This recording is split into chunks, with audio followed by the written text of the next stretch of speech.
Hello everyone, my name is Jatin Muria and welcome to this channel. I hope you all are doing fantastic. इस video में हम लोग ये बात करने वाले हैं कि आखिरकार मैंने मेरी कैट की एमबीए की प्रिपरेशन छोड़ के गवर्नमेंट नौकरी की प्रिपरेशन क्यों करी और फिर गवर्नमेंट नौकरी क्यों ली। आपके दिमाग में ये सवाल आता होगा ना। सो गाइस, आज मैं इसी चीज़ को आंसर करने वाला हूँ, बट उससे पहले हम वीडियो के साथ आगे बढ़े। अगर आप एसएससी या फिर डिफेंस के कोई भी एग्जाम की तैयारी कर रहे हैं और अगर आप चाहते हैं कि मैं आपको मेंटर करूँ आपकी प्रिपरेशन में, जहाँ पर मैं आपको डेली टारगेट्स बताऊँ या फिर आपसे कॉल पे बात करूँ कि आपको क्या चीज़ करनी है या क्या चीज़ आप गलत कर रहे हैं, या फिर आपके कोई भी जो डाउट है बोलूँ, तो आप कंसीडर कर सकते हैं हमारे चैनल की मेंबरशिप लेना। अगर आप एसएससी की प्रिपरेशन कर रहे हैं तो you can take our SSC membership. अगर आप डिफेंस की तैयारी कर रहे हैं तो आप हमारी डिफेंस वाली मेंबरशिप ले सकते हैं। सो गाइस, अब आगे बढ़ते हैं इस वीडियो के साथ। तो इससे पहले कि हम जाने कि मैंने मेरी प्रिपरेशन क्यों छोड़ी, उससे पहले ये ज़्यादा जरूरी है कि मैंने मेरी प्रिपरेशन स्टार्ट करी क्यों थी। तो गाइस, ये जो कहानी है ये स्टार्ट होती है जिस साल मैं कॉलेज जाता हूँ। 2017 में कॉलेज ज्वाइन करता हूँ, 17 साल की उम्र में, और मैं ढूंढने लग जाता हूँ यूपीएससी कोचिंग, क्योंकि जो मेरा बचपन से सपना था कि I want to clear UPSC one day. तो जब मैं यूपीएससी कोचिंग ढूंढ रहा था हमारे शहर भोपाल में, तब मैं ये जानता हूँ कि उस टाइम पे यूपीएससी कोचिंग की जो फीस थी वहाँ पर वो 1.5 लाख थी, और यही सेम अमाउंट थोड़ा सा ज़्यादा दिल्ली में था। तो मैंने सोचा यार, जब आपके पास कोई खास टीचर भी नहीं है तब भी मैं आपको 1.5 लाख दे दूँ, ये तो बहुत ज़्यादा है। और ऐसा नहीं था कि घर से अगर मैं पापा से मांगता तो वो लोग नहीं देते, वो देते, पर पता नहीं कहाँ से वो पैसे लेके आके देते। और मेरे को वो मॉनिटरी उनके ऊपर बोझ नहीं बनाना था, क्योंकि इतने साल जब उन्होंने मुझे स्कूल में पढ़ाया तो इतने सारे पैसे ऑलरेडी खर्च हो चुके थे। अब जाकर उनकी सेविंग्स होना चालू हुई थी, क्योंकि मुझे कॉलेज में स्कॉलरशिप मिल गई थी। तो मैं चाहता था कि वो थोड़े से अपने फ्यूचर के लिए भी पैसे सेव करें और कहीं ठीक जगह पैसे लगाएं, रादर देन बस मेरी पढ़ाई में। तो मैंने सोचा नहीं यार, यूपीएससी कोचिंग अभी सही आइडिया नहीं है। सो क्या हुआ कि मैंने सोचा कि अब एसएससी की मैं तैयारी कर सकता हूँ, क्योंकि एसएससी की जो कोचिंग की फीस थी उस टाइम पे थी 3,500, 5,000-6,000 रुपये, और लाइफ टाइम की कोचिंग थी कि जब तक सिलेक्शन हो तब तक आप आइए। तो मैंने कोचिंग ज्वाइन करी जिसका नाम था करियर पावर। अब मैंने वो कोचिंग ज्वाइन करी, 3-4 महीने उस कोचिंग में मैं गया, एंड देन आई रियलाइज कि इधर सर क्वेश्चन दे रहे हैं, मैं उसका आंसर तुरंत निकाल ले रहा हूँ, बाकी पूरी क्लास लगी हुई है और उसका आंसर निकालने में, फिर उसको एक्सप्लेन कर रहे हैं। ये इतना स्लो चल रहा है कि मुझे मेरी कोई ग्रोथ ही नहीं दिख रही है। मुझे लग रहा है जो ये पढ़ा रहे हैं तो मुझे ऑलरेडी आता है। अब ऐसा करते करते मैंने कुछ कोडिंग की क्लासेस भी करी, क्योंकि मेरा जो सब्जेक्ट था कंप्यूटर साइंस इंजीनियरिंग था, मैं वो भी कर रहा था, वो भी पढ़ रहा था। ऐसे करते करते कुछ समय गुजरता है, एंड देन आई रियलाइज कि यार ये चीज़ें मैं थोड़ी ठीक नहीं कर रहा हूँ। एंड मैंने फिर सोचा कि यार ग्रोथ के लिए कुछ और करना पड़ेगा। देन मेरे दिमाग में आता है कैट। मेरे बहुत सारे दोस्त थे कोचिंग कॉलेज के जो कैट की कोचिंग जा रहे थे। तो अब क्या था, हमारे इधर जो टाइम है भोपाल में, वो हमारे कॉलेज पर देती है एक आप एक तरीके से स्कॉलरशिप मान लो, ठीक है। तो उसमें हमारी जो फीस रहती है वो काफ़ी कम रहती है बाकी कॉलेज के कंपेरिजन में। तो मैंने सोचा ठीक है, ये भी डील ठीक मिल रही है। तो मैंने कैट की कोचिंग ज्वाइन करी। अब कैट की कोचिंग ज्वाइन करने का जो मेन मकसद ये था ना कि मेरी कुछ तो ग्रोथ हो, क्योंकि अभी तो मैं यूपीएससी की प्रिपरेशन कर नहीं पा रहा हूँ। तो जब तक मैं यूपीएससी की प्रिपरेशन नहीं कर पा रहा हूँ, जब तक अगर मैं कैट की प्रिपरेशन करता हूँ तो मेरा शायद कॉन्ट वगैरह भी अच्छा हो जाएगा, इंग्लिश वगैरह भी अच्छा हो जाएगा, तो मैं बाकी एग्जाम भी टारगेट कर ही सकता हूँ। बस ये सोच के मैं कैट में कूद गया। एमबीए करने का कोई प्लान नहीं, ठीक है। एमबीए में जाने का कोई प्लान नहीं, कॉर्पोरेट में जाने का कोई प्लान नहीं, जस्ट सेल्फ इम्प्रूवमेंट। बट अब जब कैट की कोचिंग आया तो धीरे धीरे सर लोग बोल रहे हैं कि ये होगा, जैसे आईआईटी में बोलते थे ना, ये होगा तुम्हारे पास, वो होगा तुम्हारे पास, इतना पैकेज होगा, वो होगा। तो देन धीरे धीरे थोड़ा सा इंटरेस्ट आया कैट का। हमारे उधर टाइम में क्या होता था कि टेस्ट हुआ करता था, कैट प्लस बैच बनाते थे। मतलब एक टेस्ट लेंगे, जो भी बच्चे हाई स्कोर कर रहे हैं उनके लिए एक सेपरेट बैच बनाते थे, उनको संडे वीकेंड से बुलाते थे और स्पेशल पढ़ाते थे। तो वो टेस्ट हुआ, हमारे कॉलेज से 2-3 बच्चों का सिलेक्शन हुआ, 2 या 3 ही का हुआ, इतने सारे बच्चों में, जिसमें से मैं एक था, ठीक है। तो वो सिलेक्शन हुआ, हम लोग कैट की कोचिंग जाने लगे, कैट प्लस की कोचिंग जाने लगे, बट अच्छे से मेहनत कर रहे हैं। बट आ गया फिर कोविड-19 आया, जो भी कोचिंग हम कर रहे थे वो सारी बंद हो गई, एंड मैं घर पे चला गया।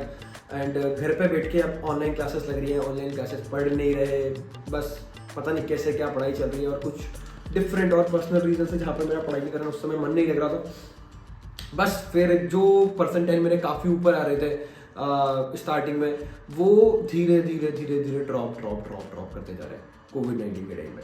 बट फिर मैंने थोड़ी एक टाइम के बाद चीज़ें थोड़ी सी ट्रैक पे हैं, then I can start preparing, अच्छे से प्रिपेयर करना, और फिर वापस से मेरे नंबर इंक्रीज हो गए।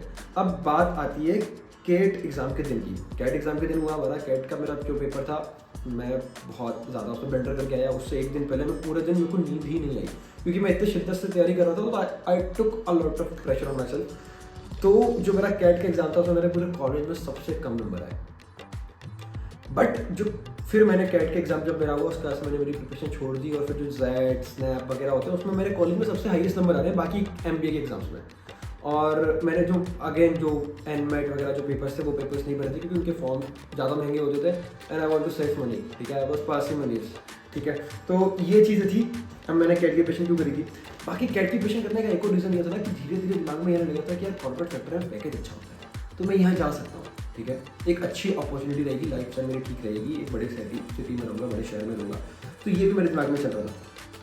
अब इसी के साथ धीरे धीरे मेरे कॉलेज का लास्ट ईयर जाता है और मेरा प्लेसमेंट हो जाता है।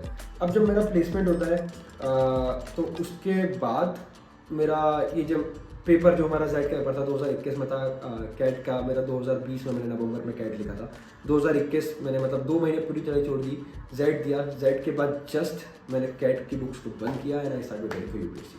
द रीज़न मैंने कैट्स की बुक्स को सबको बंद कर दिया, जो मेरे जहाँ पर अच्छे मार्क्स थे उन कॉलेजेस को भी क्यों नहीं लिया, ना कोई फॉर्म भरा उसके आगे, वो ये था कि मुझे जो उसका ROI था, रिटर्न ऑन इन्वेस्टमेंट, वो काफ़ी ज़्यादा लग रहा था। मतलब आप लेट से 28 लाइक 24 लाइक फीस दो कोई भी कॉलेज में जाने के लिए, उसके बाद अगर आप उधर रहोगे तो आपको उस तरीके की लाइफ स्टाइल में भी रहना पड़ेगा, उस तरीके के आपके दोस्त रहेंगे, so you will spend around 30 lakhs, ठीक है। आप 30 लाख कहीं इन्वेस्ट कर रहे हो 2 साल के लिए, और देन फिर उसको आपको वापस लेके आना है, और जिसमें आपका इंटरेस्ट ही नहीं है। और मेरी कॉर्पोरेट नौकरी लग चुकी थी, मैं कॉर्पोरेट नौकरी भी कर रहा था, उसके साथ मुझे समझ में आ रहा था कि आखिर कॉर्पोरेट नौकरी यही होती है। और फिर मैं कॉर्पोरेट नौकरी के साथ अपना यूपीएससी मैनेज करते करते और पार्ट टाइम में यूट्यूब करते करते आई स्टार्टेड दिस 3 थिंग्स, 3 नाव में पैर रख के मैं आगे चल रहा था। और फिर मैंने जो यूपीएससी का अटैम्प्ट था 2021 में दी, 2022 में मैंने यूपीएससी का पहले अटैम्प्ट दिया, 2021 जैन में मैंने प्रिपरेशन स्टार्ट की थी। वहीं उसी के बीच में मेरी कॉर्पोरेट की ट्रेनिंग हुई काफ़ी, ये सब कॉर्पोरेट में काम किया, सब सारी चीज़ें मैं सीख भी रहा था, कॉर्पोरेट का भी काफ़ी कुछ सीख रहा था। तो जो मेरा यूपीएससी का 2022 का अटैम्प्ट था वो मैं फेल कर गया, उसमें मेरा प्रीलिम्स नहीं दे पाया, बट मैं 2023 के लिए फिर से चालू हो गया। 2023 में इवन मैंने सीजीएल भी अटैम्प्ट किया था क्योंकि उसमें बम्पर वैकेंसी आई हुई थी, और मैंने यूपीएससी का 2023 का अटैम्प्ट फॉर्म भरा, बट मैं वो मिस कर गया। मिस करने का रीज़न ये था कि जब लास्ट में 2-3 महीने थे मेरे पास इतना वर्कलोड था, रात को 1 बजे तक मैं काम कर रहा हूँ, 2 बजे तक काम कर रहा हूँ, सैटरडे संडे के दिन, ठीक है। तो मुझे ये रियलाइज़ हुआ कि अगर मैं कॉर्पोरेट सेक्टर में रहता हूँ तो ये कॉमन रहेगा, and this is not something which I really enjoy. मुझे ऐसी चीज़ चाहिए जिसमें मैं आज़ाद हूँ, मेरी जो नौकरी है वो स्टेबल हो, जहाँ पर मैं नौकरी करने जब जाऊँगा तो मैं मेरा दिमाग लूँ और साइड में रख लूँ, जहाँ मेरे दिमाग का रोल ना हो, और जो चीज़ मुझे करनी है, जैसे I like content creation, I use to make rap music things, तो मेरे को लगता था कि मैं जब रैप म्यूजिक बनाऊँ, जब मैं कुछ लिखूँ ना, तो मैं अपना दिमाग के अंदर डालूँ। तो मेरी ये मेंटलिटी हो चुकी थी कॉर्पोरेट नौकरी करते करते। तो देन आई रियलाइज कि अच्छा ठीक है, अब शिद्दत से ही हमें तैयारी करनी पड़ेगी और कॉर्पोरेट नौकरी अब छोड़नी पड़ेगी क्योंकि वर्कलोड आ रहा है। तो इसलिए मैंने एसएससी ट्राई किया कि पहले गवर्नमेंट नौकरी लेते हैं जहाँ पर थोड़ा सा जो वर्कलोड होगा वो कम होगा, क्योंकि यूपीएससी की प्रिपरेशन अब इस प्रेशर पे शायद मैं मेरे करंट कैलिबर पे ना कर पाऊँ।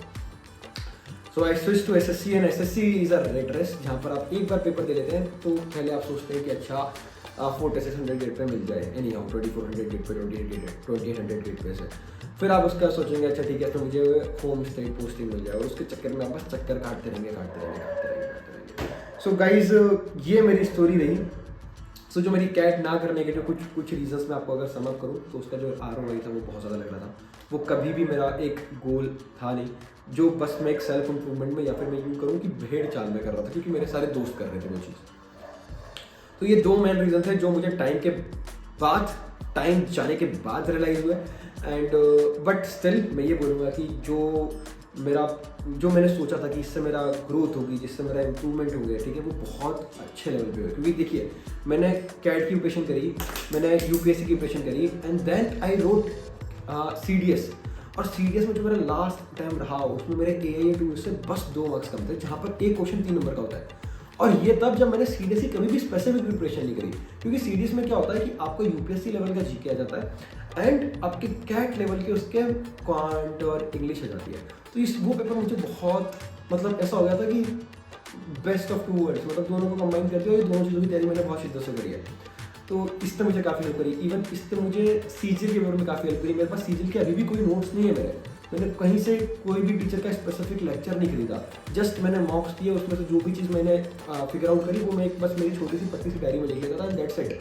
तो जो मैंने सोचा था कि अच्छा ठीक है ये हेल्प करेगा कहीं ना कहीं, इवन मेरे को पहले बुक से नफरत थी, मैं नोवेल्स नहीं पढ़ पाता था, but this CAT preparation made me avid reader. मतलब मैंने एक कुछ बुक्स थी जो मैंने 16 घंटे 14 घंटे की कंटिन्यूस रीड में निपटाई।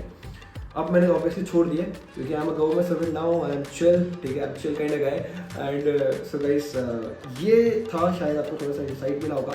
बाकी अगर आपको ये जानना है कि आईटी जॉब या फिर गवर्नमेंट जॉब दोनों में से बेटर क्या है मेरे एक्सपीरियंस के बेसिस पे, तो इस पर मैंने एक सेपरेट वीडियो बनाई हुई है, आप वो वीडियो जाकर चेक कर सकते हैं, उसकी वीडियो आपको डिस्क्रिप्शन में मिल जाएगी, एंड आई बटन पे भी आप क्लिक करके वो वीडियो देख सकते हैं। और yes, you will consider purchasing our membership guys. So let's end this video. बाकी मिलते हैं वीडियो के साथ, take care, see you soon, signing off, चित।